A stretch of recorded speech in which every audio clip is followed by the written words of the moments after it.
দায়িত্ব নিয়ে তারা একই দফা ঘোষণা করেছিল ফাঁসিবাদী ব্যবস্থার বিলোপ এবং নতুন রাজনৈতিক বন্দোবস্ত। আমরা দায়িত্ব এবং দলের রাজনীতির ঘোষণা দিয়েছিলাম। আমরা সাম্য, মানবিক মর্যাদা এবং সামাজিক সুবিচারের ঘোষণা দিয়েছিলাম।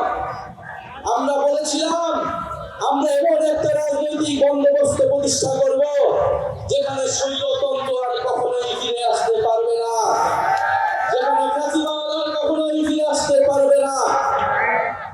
বাংলাদেশের একমাত্র স্মার্ট সিটি বসুন্ধরা এখন আরো নিরাপদ, আধুনিকতায় আরো এক ধাপ এগিয়ে। আমরা জুলাই পদযাত্রায় দেশের বিভিন্ন জায়গায় বলেছি ফাঁসিবাদী সরকারের পতন হয়েছে, বন্দোবস্তের বিলোপ আমরা ঘটাতে পারিনি। আজকে 1 বছর পরে এসে আমরা আমাদের সেই সীমাবদ্ধতার কথা, আমাদের ব্যর্থতার কথাও আপনাদেরকে বলতে এসেছি। আমরা পারিনি সেই পুরনো সংবিধানকে বাতিল করে একটি নতুন সংবিধান তৈরি করতে। আমরা পারিনি যে ফাঁসিবাদী বন্দোবস্তের যে ক্ষমতার স্তম্ভ ছিল, যে দুর্নীতি পরায়ণ অলিগার ব্যবসায়ী ছিল, যেই লুটেরা অর্থনীতি ছিল, সেই অর্থনীতিকে ভেঙে দিতে।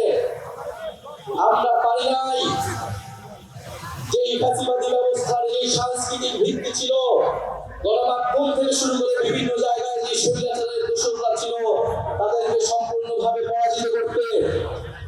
আমরা পারি নাই সেনাবাহিনী সহ প্রশাসনকে জনগণের প্রতিষ্ঠান হিসেবে গড়ে তুলতে।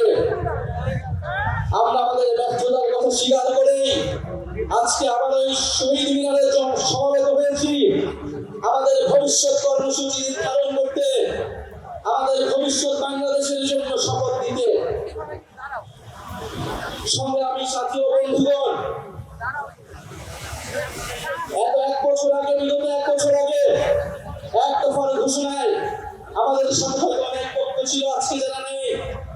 আমরা আজকে নিয়ে তাদেরকে স্মরণ করছি। জুলাই গণঅভ্যুত্থানে অংশগ্রহণ করা ফ্যাসিবাদ বিরোধী সকল রাজনৈতিক দল, সকল ছাত্র সংগঠন, আমাদের শিক্ষা প্রতিষ্ঠান, স্কুল, কলেজ, মাদ্রাসা, প্রাইভেট, বিশ্ববিদ্যালয়, আমাদের নারীরা, আমাদের প্রবাসী ভাই বোনেরা, আমাদের সর্বোপরি শহীদ হয়েছে যে সকল ভাই বোনেরা, তাদের পরিবারের সদস্যবৃন্দ এবং আহত যোদ্ধারা এবং বাংলাদেশের প্রতিটি প্রান্তে যারা জুলাই গণঅভ্যুত্থানে অংশগ্রহণ